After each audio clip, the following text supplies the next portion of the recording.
So it is spring training time, which means one important thing for you, Joe. I have no set schedule, so these next couple podcasts are going to be bouncing all over the place. Yay! Sort of like what the Phillies did with the Yankees today. Yay! I didn't actually see that. I would have said the kind of like how the Red Sox and the Twins and the Mets were yesterday. No, the Phillies kicked the crap out of the Yankees 15-0 today. Oh, baseball's back when you see those lopsided scores. Yep. It's back with a vengeance. But what is also back is since our last time talking, the free agent market has gone a little more smaller. Uh, Today, the last big position player of note, Jackie Bradley Jr., has just signed with the Milwaukee Brewers for Yep. a weird contract. It's a 2-year, $24 million contract, but it is a player, but it's because it's a 1-year contract with a player option, but it with deferred salary. That so it's a 2-year contract, but it's a 1-year contract. I don't know. Point is, he's in Milwaukee. He should push out Lorenzo Cain out of center field and Avisail Garcia out of the starting lineup, and it almost certainly means the door is slammed shut for another free agent, Ryan Braun, to come back to Milwaukee, since he would basically be a fifth outfielder and third first base. Uh, a good move by the Brewers, who last year saw everyone's average plummet completely. Bradley doesn't exactly help with that, but Yeah. he shores up defense, gives some pop, and if he could build off his 283 average from last year, but he's more a 230 hitter in his career. So Yeah, he had that one year, was it 2016, where he had like a 29 game hitting streak and like batted like set up his average to like 350 or something. yeah, Completely ridiculous. finished with a 267 average, which is his highest mark, Yeah, excluding the shortened season. yeah. But other So, years, 245, 234, 225, and he's not even 249. like, for me at least, he's not that impressive with home runs, especially being an outfielder. I mean, his career high is 26 home runs in that aforementioned 2016 season. Um, so it's he doesn't really do anything for me. He doesn't walk a ton compared to his strikeouts. His walk to strikeout ratio isn't too high. Um, so He's a left-hander, which in this economy is a rarer and rarer thing. Plus, he's also a Gold Glove caliber center fielder, yes, and which uh, in a market that only really his only real competition was George Springer. He was the second best free agent for center fielders on the market. yeah. Uh, So yeah, there were some details. We always thought the Mets would be where he would land, and it turned out that he was trying to push for 6 years, I believe, and oof. only wanted, and the Mets were not comfortable with that. No, actually, that was Springer. Springer, he want the Mets. He wanted to push the Mets an extra year more than they wanted to, and similarly, they wanted Bradley on a 1-year deal, but at the time he wanted something more than just 1 year, and the Mets were like, no, we have people that we need to re-sign, like Jacob DeGrom and Michael Conforto. So we can't stomach that at the moment. Even Stephen Cohen has his wallet clamped shut at times. Yeah. But So this comes in another point. With Bradley Jr. out of the market, only a handful of top free agents remain. The clear-cut number one is Jake Odorizzi, Twins pitcher who, outside of a forgettable 2020, is a solid 3.5, 4 ERA pitcher. Was an All-Star in 2019. Great innings. Surprised no one has really uh, uh, bid on it. Well, I say great innings. He hasn't topped over 170 innings more than once in his career. So he'll get you the starts, but maybe not the length out of it. But he's an impressive strikeout guy, and he'll probably latch for someone as we find pitchers falling down. We already have heard a couple that have fallen by the wayside. Similarly, Rick Porcello, the bizarre 2016 Cy Young Award winner, Shouldn't have uh, won. yeah, shouldn't have won it. I blame Zach Britton for splitting the first place vote. Uh, Cole Hamels, who forgettable 2020, but otherwise a strong pitcher. Those two should find guys. Shane Green, I'm surprised is still on the market. Last year, struck out 20 and a 2.60 ERA for former Tigers closer. Jed Yorko, second base utility guy, was one of the best Brewers hitters by default. And Edwin Encarnacion, forgettable average, but still put up 10 home runs last year, and could still find Papa probably doesn't have anywhere to go with no DH in the National League, which we've heard as of a few days ago that negotiations are closed. The players' union and the commissioner's office will not agree on a deal to bring expanded playoffs or National League DH for the 2021 season. That could change. We saw last year that expanded playoffs came right at the 11th hour. Actually, I think it came like the day after opening day. So even beyond that, but at the moment, it looks like we're going to have a normal season. The DH is only a partial thing. We still only have the three divisions plus the two wild cards. Looks like a normal season, as normal as you can be when there's still a global pandemic going on. Just to swing back to Jackie Bradley Jr., this marks sort of an era of the Red Sox of now losing their entire outfield from that 2018 championship season. Yeah. Oh yeah, the killer bees are all gone in Yep. Boston. So that's Benintendi, Betts, and now Bradley. Yeah, Uh, Betts traded for to the Dodgers. Benintendi traded to the Royals, Yep. and now Bradley leaving by free agency, and that also means that a very large amount of that 2018 World Series team is no longer on the roster. Looking at who I know is still there. Uh, they they have Xander Bogaerts, obviously. Um, JD Martinez, they're stuck with for a couple more seasons. What about They their third baseman? It's Rafael Devers, was he up in was 20? he? I think he might have been. Yes, he was. He was there Yeah. and he's still only 24, so it's not Yeah. like they've completely torn down. But Yeah. yeah, But that outfield looked like it was going to be set for the next like almost decade. Benintendi was a nice young poppin' player. Whether he was going to be hitting 300 with 25 home runs a year, probably not. But yeah. But he seemed to like have like a nice little spark to him. nice. Um, I always thought of him as good for 20 and a 270 average. yeah, which when you got Mookie Betts, man in right field, Yeah, and Bradley Jr. with his defense out there in center, I mean that looked like a pretty solid outfield. But things happen. But that's sort of like though what I'm afraid of with the Red Sox. They're tearing down. They're not spending anything. They're getting under that. They are, I think, under that limit. they're well.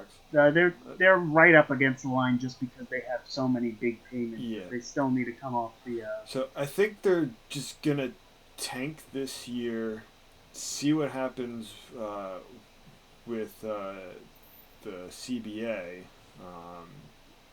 and what happens with service time manipulation and whatnot, and see what if they're going to explode, if it'll be in 2022 or 2023 if we don't get the 2022 season. Yeah, here's the problem though. In most years, the Red Sox always count on, all right, we'll tank for a few years. The Blue Jays or the Rays will come up, and then we'll come back, put them right down, and we'll be back at the top of the division with the Yankees. They can't do that right now. The Blue Jays are set up for multi-year success like they haven't seen in a long while. I know we said that back in the days when it was Bautista and Encarnacion, but that was the farm system wasn't exactly putting up people like Vladimir Guerrero Jr., Cavan Biggio. Now they have Bo Bichette. They have Boba Fett. No, they have Nate Pearson as a young up and coming pitcher.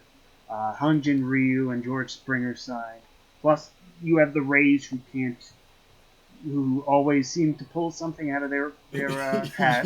Yeah, $60 million budget, and they've got I think other than the Dodgers, the most wins overall the last decade. Yeah, go figure.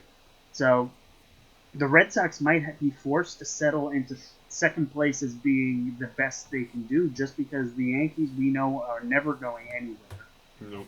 That they seem to have the best balance of signing even when they people weren't making the playoffs for a couple of years, they still finished ahead of 500. Yeah, that 500 streak that's been going on since I believe 1994. Yeah, which they might have won the World Series. They would have at least made it into the playoffs that year. Yeah. But don't count the Red Sox completely out. As we said, they still have Devers. They still have Bogarts. And all it takes is some keenly hot hitting in October to make a good run and a really good pitcher to just lead the way. Yeah, and you've got yourself a World Series title. Oh yeah. They have Alex Verdugo should be a very nice return from the Betts trade. So should the other Jeter now, Jeter Downs, should be a good their second baseman of the future. Bobby Dahlbeck is their first baseman of the future and the pitching will be what they need to work back on. That's what's going to be when they return. Once the pitching comes back, once they can add to Eduardo Rodriguez and field a competent staff again, they'll be back in it, because last year that starting pitching was atrocious. Outside of Martin Perez and Nathan Eovaldi, it was just a disaster after a disaster. Yeah, I mean, you might as well have thrown out the Colorado Rockies out there. Hey. But we talked about this earlier before, and you mentioned it just now with the service time. Yeah, service time and player. All right, in the name of the Father and of the Son and of the Holy Spirit. No, not that service. but this came up the other day that with out of options players, both players and teams are not sure what last year counts for service time. Derek Gold of the St. Louis Post Dispatch had an article saying that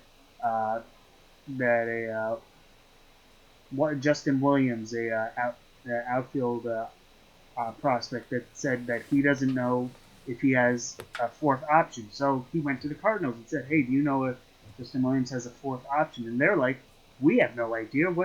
We don't know what last year counts as, because normally the options are based on, I believe, 172 days. Yeah, 172 days for service time, but options are based on a shorter term, if I recall that being that.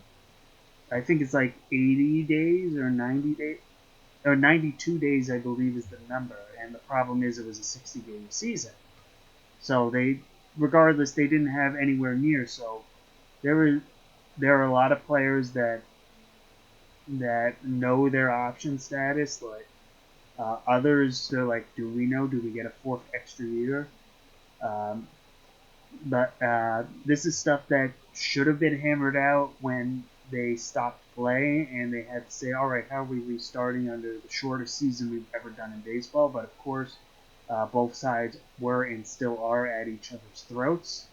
So of course they just went to the immediate things. Let's just get things reopened and never bothered to say, all right, what are the other things we got to worry about?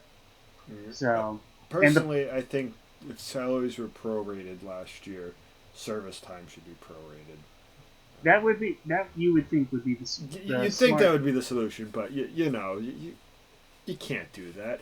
But can we at least acknowledge that it's stupid to have this? Well, not the service time thing, but like the manipulation of it, where it's like, all right, well, you got to wait a week into the season. Like, why? Who came up with this rule?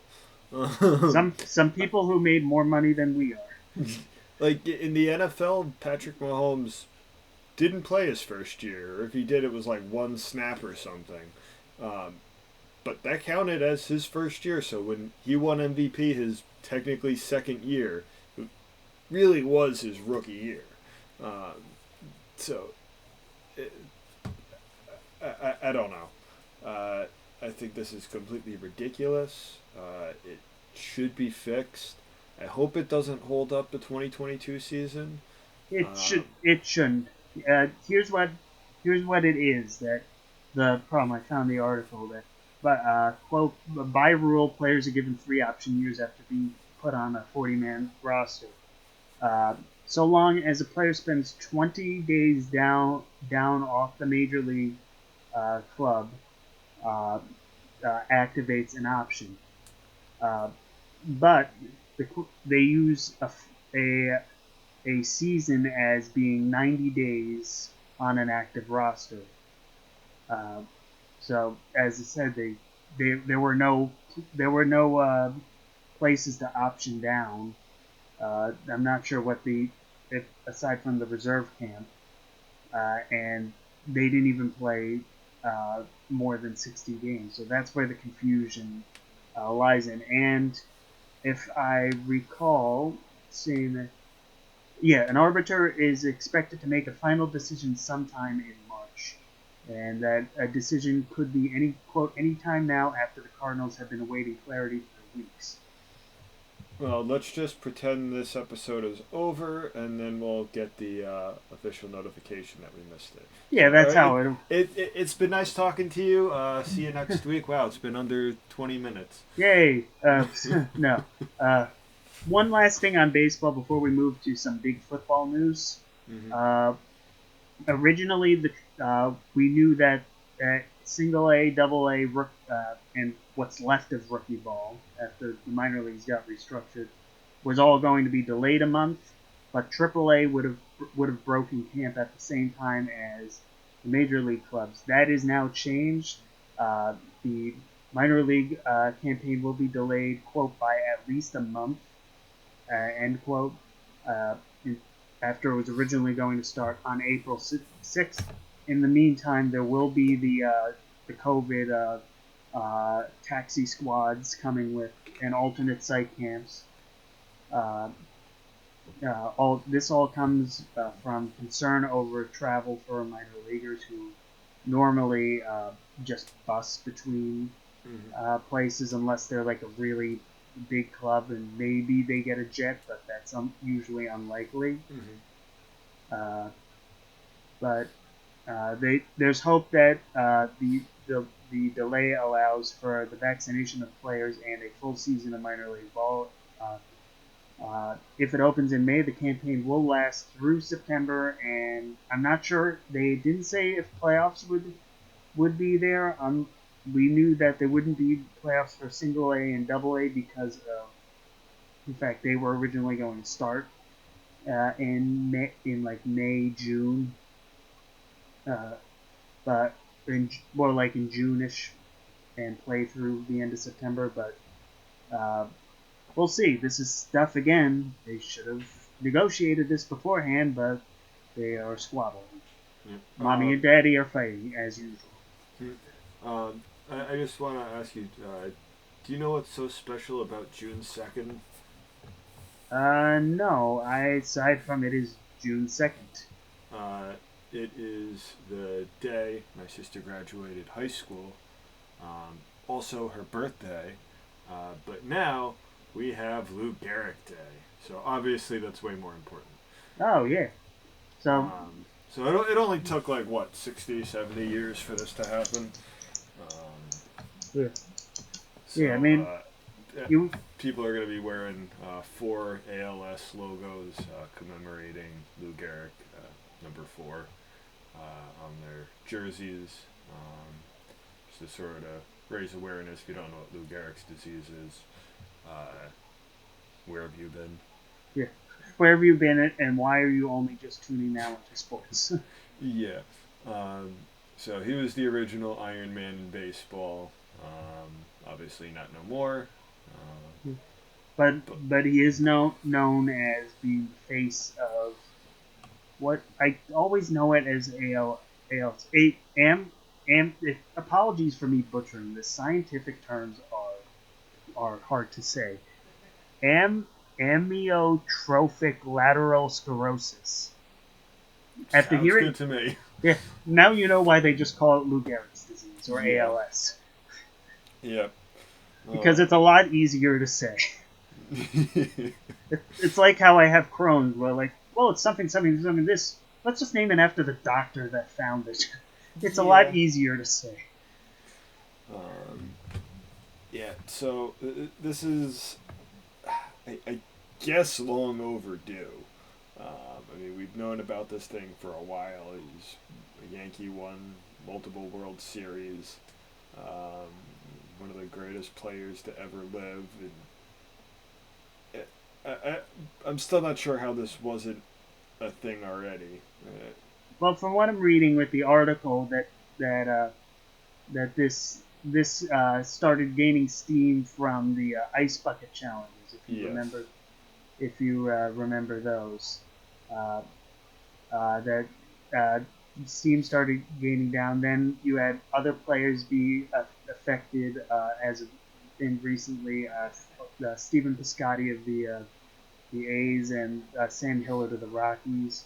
And then finally, over October, the Derek Hall, the president of the Diamondbacks, Sam Kennedy, the president of the Red Sox, and Dave St. Peter, the uh, the president of the Twins, agreed to an email to email the presidents of nearly 2 dozen teams that had pledged support for Lou Gehrig's Day, and they said within minutes everything just about all the teams agreed to it, or at least enough that the league was able to go through with it.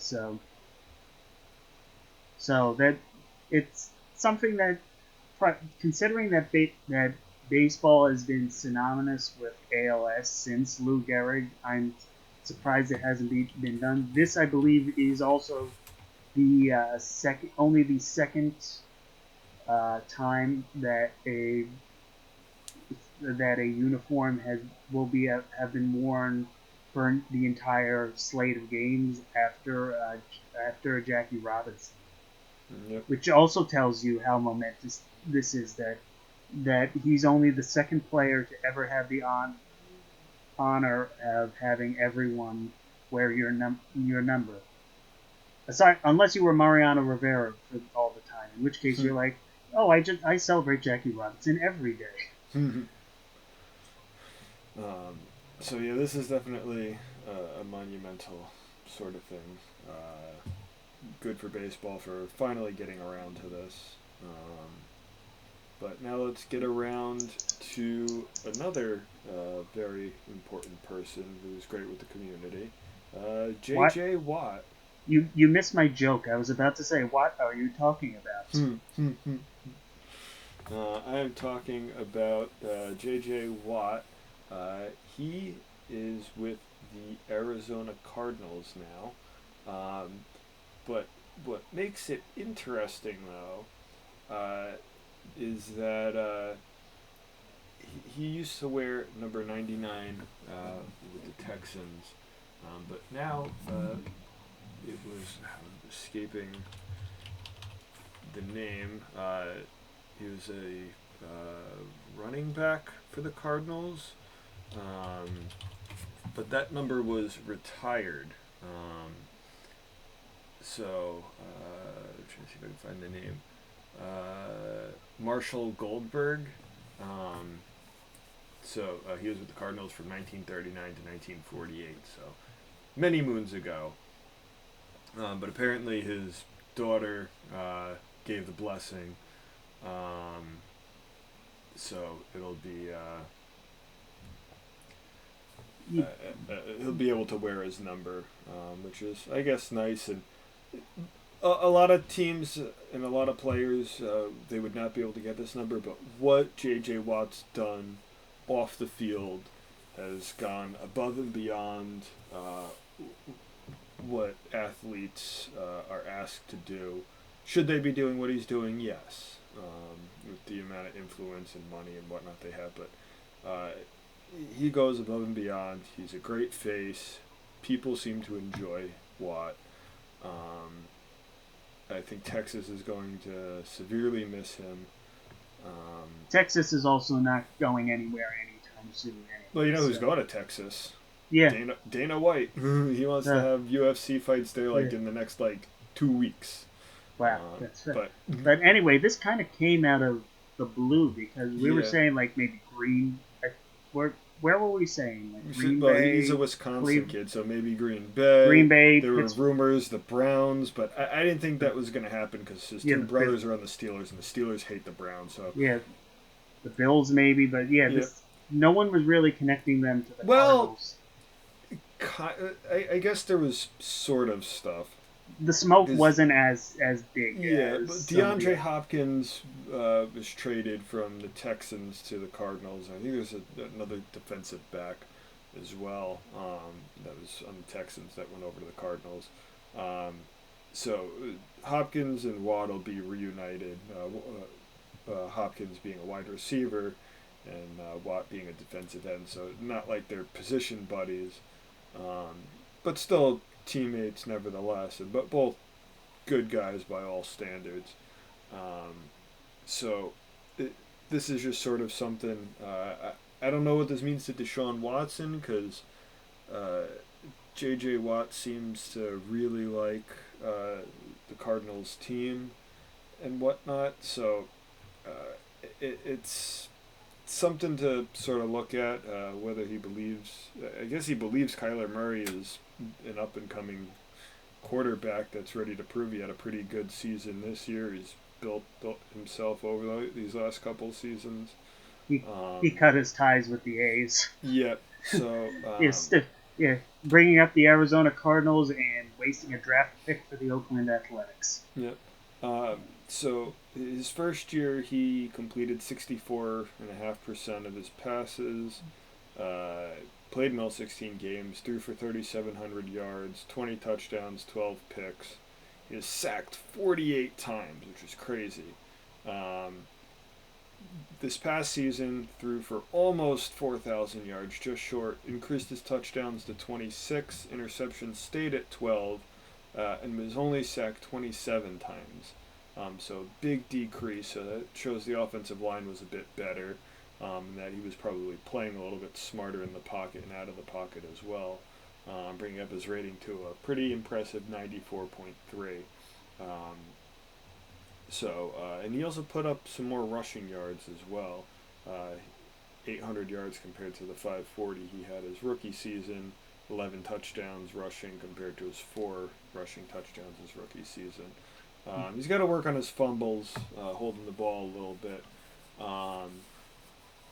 but that comes with the career and the experience.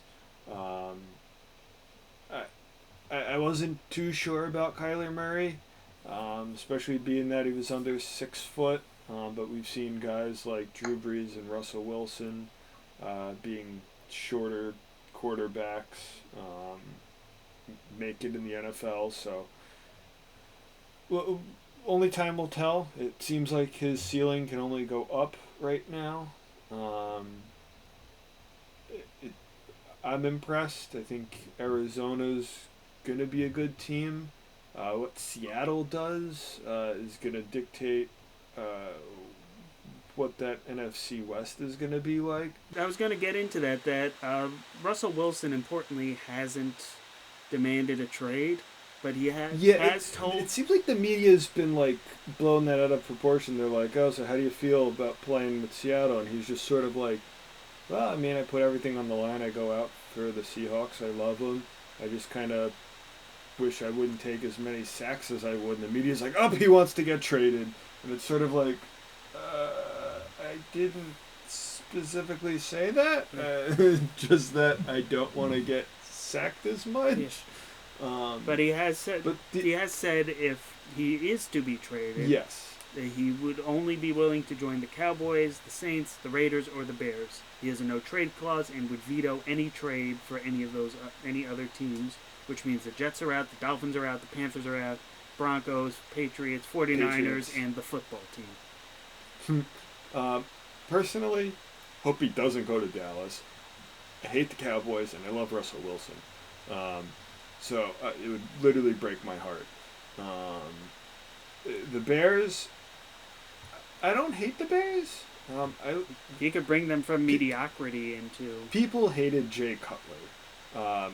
I thought he was a competent quarterback. Obviously, it's basically confirmed he was like an arrogant jerk. But he was a good football player.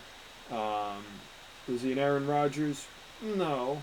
The Bears had a pretty good defense, but he seemed to like kept getting hurt at the wrong time, and the Bears just like couldn't recover.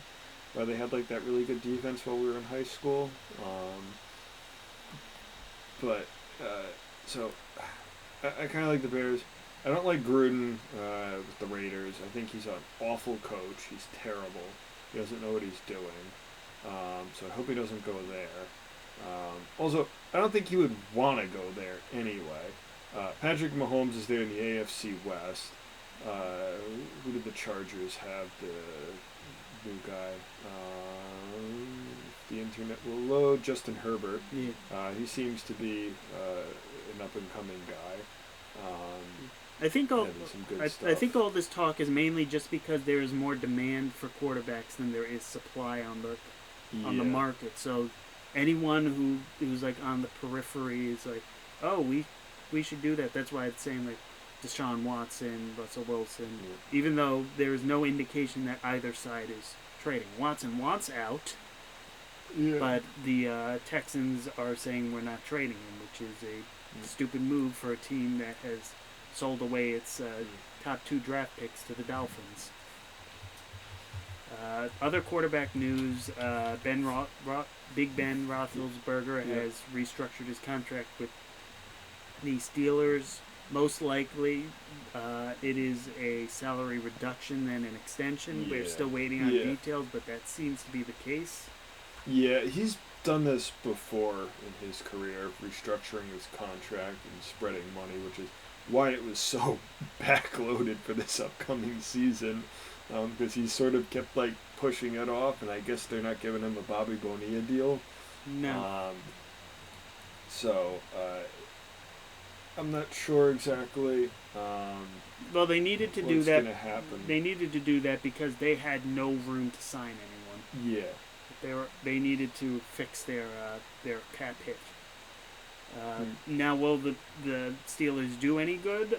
Survey says from the end of last season, probably not, because their offense is still one-dimensional and is suspect to the collapse and TikTok videos. Yeah. Well, the problem is they don't have a running game. Yeah. And Big Ben's getting old, and he can only take so many hits. I mean, the Steelers started out 11-0 and finished 1-4. In those first 11 games, he had 25 touchdowns to 6 picks. In the last 5 games, he had 12 touchdowns and 8 interceptions. So it wasn't great. It's frustrating. They lost Bud Dupree, so that was a big kick in the butt for them, and that sort of like unraveled their entire defense. And when your defense keeps giving up scores and your offense is like not ready to like come back out there and they don't have the run game, it's just sort of like you get exhausted. Yeah.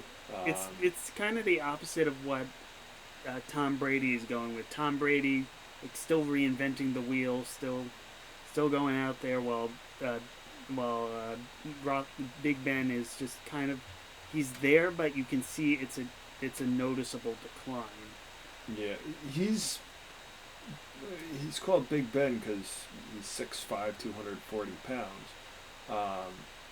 And he's played in, out of all his seasons, he's played in mostly every game except 2019.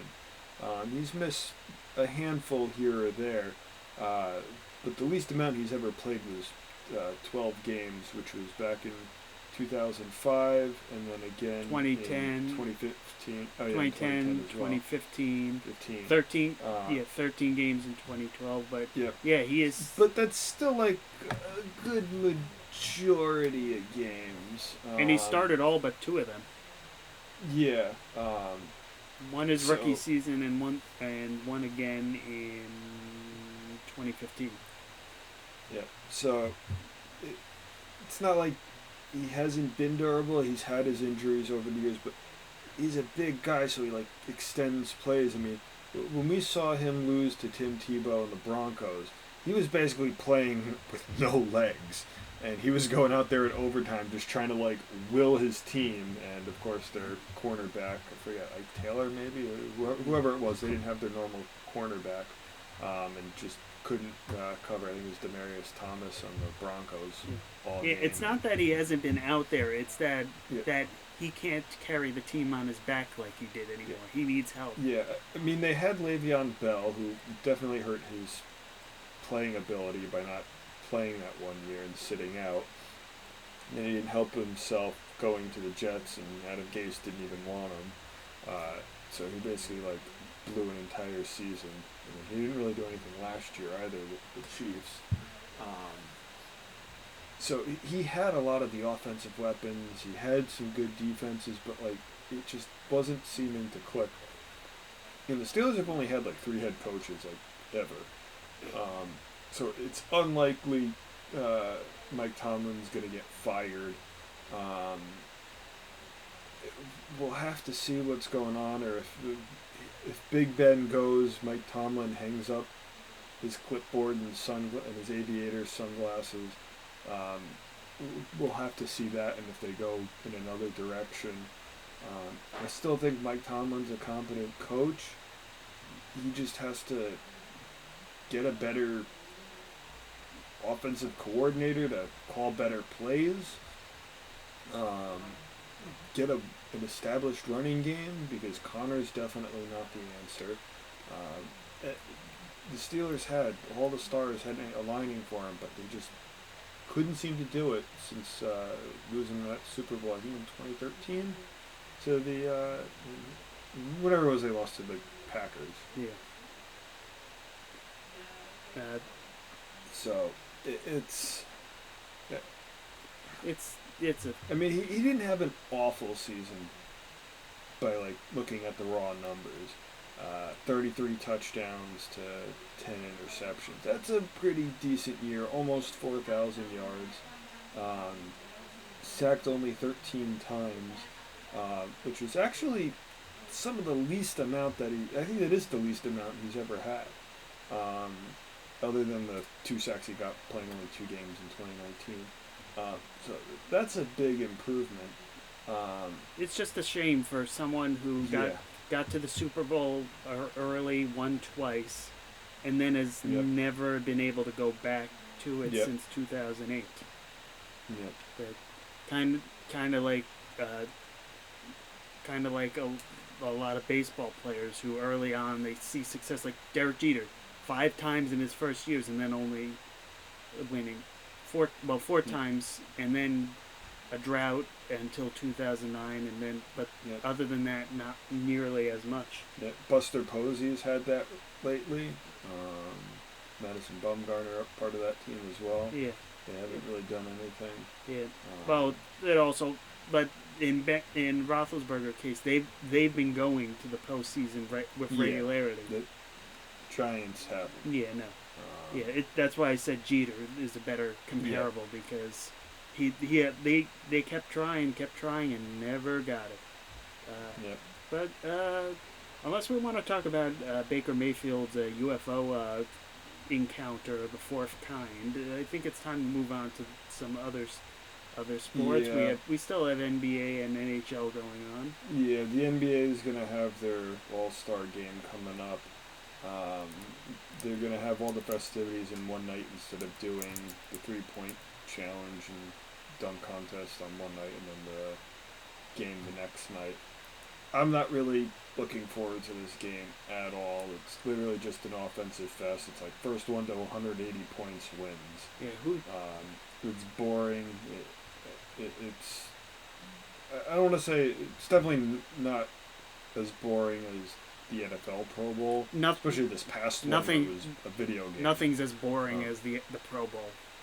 The Pro Bowl is just like a walkthrough practice. Yeah, but it's absolute garbage. Yeah. But these players. These are the best players. It's during COVID, and they're all going to be like sneezing on the ball together. And half of them don't even want to be there. Yep. I'm excited. The Celtics have Jaylen Brown and Jason Tatum both going there. Both are actually taking part in the three-point contest. But Jaylen Brown was offered to do the dunk contest. And if you've ever seen any of his highlights, he has a lot of good poster dunks. I've been excited for him to do the dunk contest, but with COVID and everything else and some injuries, his body's just not up to doing that. I don't blame him. Hopefully next year in the future, while he's still in his prime, we'll get to see him do the dunk contest because I'm really interested to see what he has. I know most of the dunks, at least to me, a day-to-day watcher of the NBA, most of the fancy dunks all look the same to me. Context is everything. The only change is when they break the backboard. Yeah, or when Blake Griffin jumps over a guy and a car and dunks it in. So there's Christian Yelich out on the court. Yeah, and apparently Shaquille O'Neal in a wrestling ring. Yeah, through on Cody Rhodes, and then getting put through a table. Yeah. Good. One, good for him doing other stuff, and two, Jesus Christ, why are you putting him through a table? Yeah. I mean, well, he's got the general insurance, so he'll be fine. Oh, one other big thing of notes for the NBA. We actually got some more first look out of Space Jam 2: A New Legacy, and yes, those are some interesting uniforms that the Looney Tunes are wearing with the sun and all that, and of course also we see LeBron in it too, and it's can I say it's tacky? Yeah, a little. I mean, I hesitate because I know it's a cartoon, and cartoons lean into that stuff. But I forget which player it was. It might have been Chris Paul. I forget who it was, but they had Michael's secret stuff on his water bottle the other night. Yeah. And I was like, wow, that brings back memories. Yeah. It's like I didn't know what steroids were when I was like 3 years old watching the movie, but yeah, I like here's Michael's secret stuff. Nothing. Oh, what wrong could be at that? A few years later, Congress investigates MLB with the Mitchell report. I guess Michael Jordan grabbed some of baseball's steroids and brought it back to the NBA. I mean, the whole plot of that movie was that's why he went back to the NBA because Bugs Bunny told him stop playing baseball.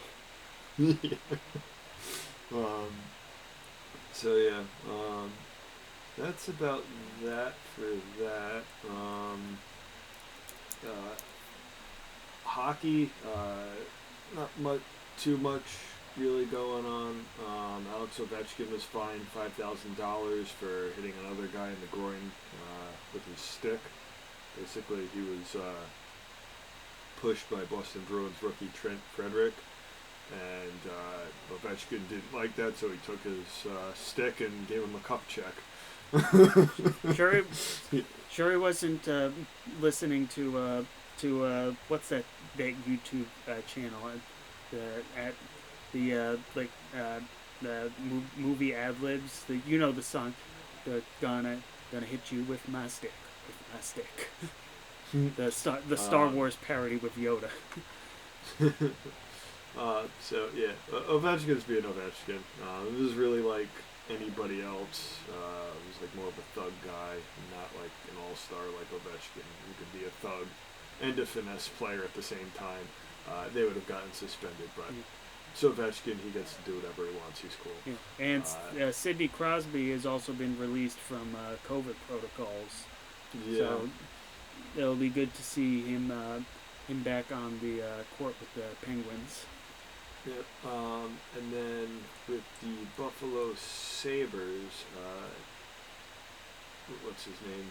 Jack Eichel, whatever his name. I've never been able to pronounce his name.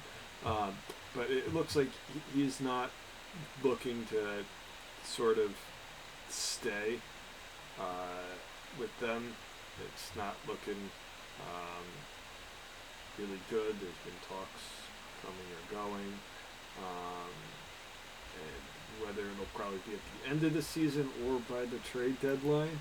And people seem to be like really assuming the Rangers are going to land him, which I wouldn't mind. He's 24 years old, has a pretty good stat line. 24. He's averaged about like 25 goals a season these last couple of years. 36 goals last year.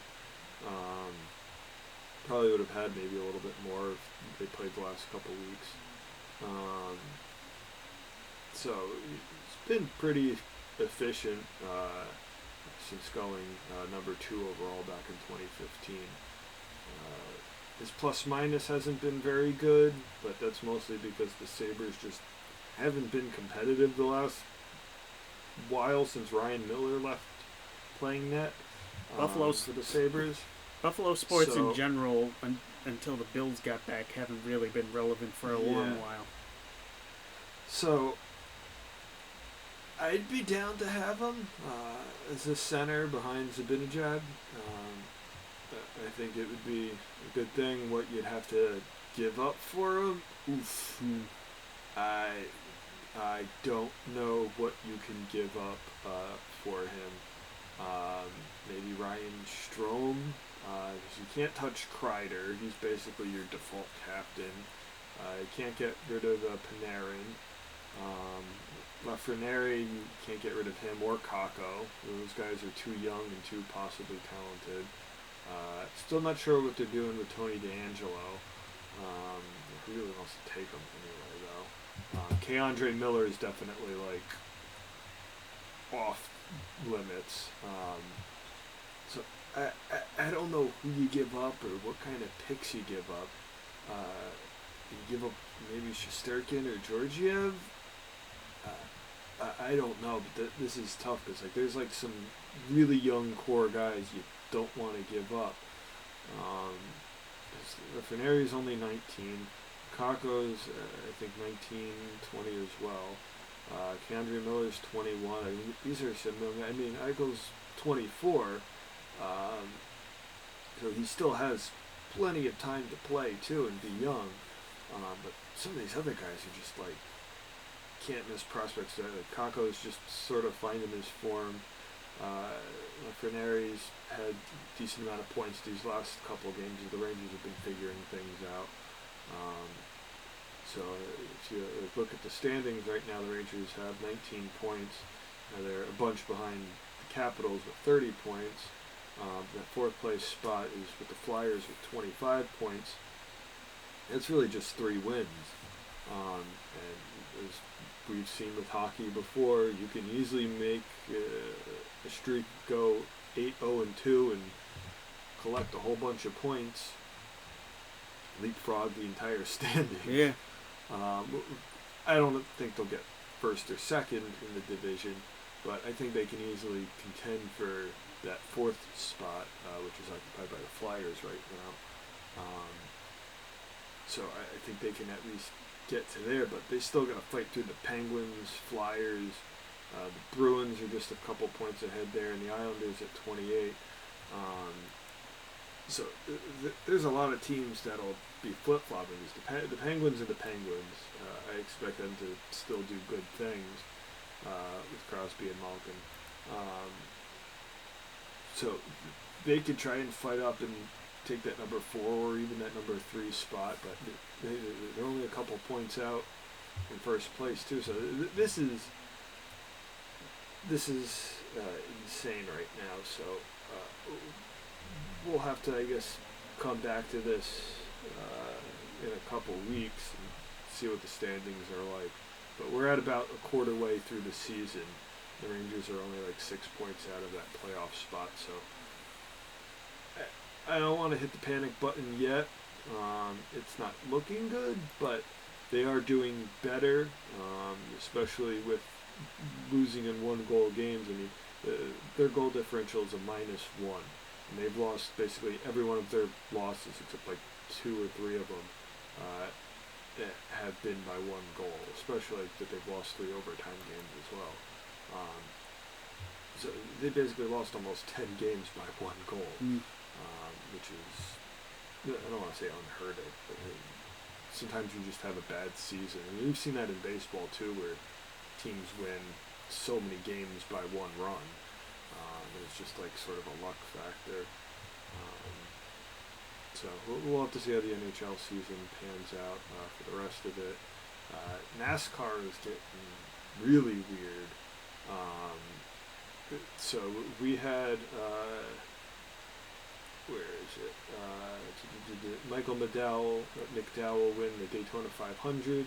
He's never won a race before. Christopher Bell never won a race before. Won the second one at Daytona Road Course. And then staying in Florida at Miami, William Byron only won his second race.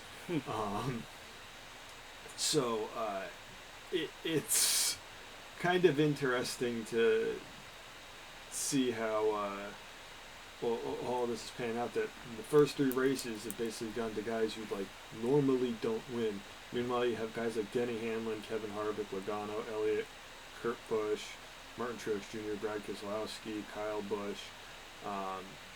These guys are guys that can win and have won 3, 4, 5 races in a season. So some of these guys have won like 6 or 7 races in a season, and they're all capable of doing that. And mathematically, that can't happen right now. So this is just, you can't point race your way into the season right now the way this is, that because basically it's you win, you're in. So McDowell, Bell, and Byron, barring them from like failing to like be in a bunch of other races this year, or finishing like way below the cutoff line where like wins then don't really matter, you have technically enough points. You're gonna have to win to make the playoffs this year, because you're not gonna get in on points alone this year at this rate. So I think it's gonna be kind of interesting at the moment, but we'll have to see on that. We'll see on that next week. All right. I will catch you later. Yep. Thank you for joining, and next week will be our 52nd episode. Whole year of this stuff. So I'd say it's been a little bit more than a year because of COVID, but we'll count it as the 1 year anniversary of this. So flowers, toy truck.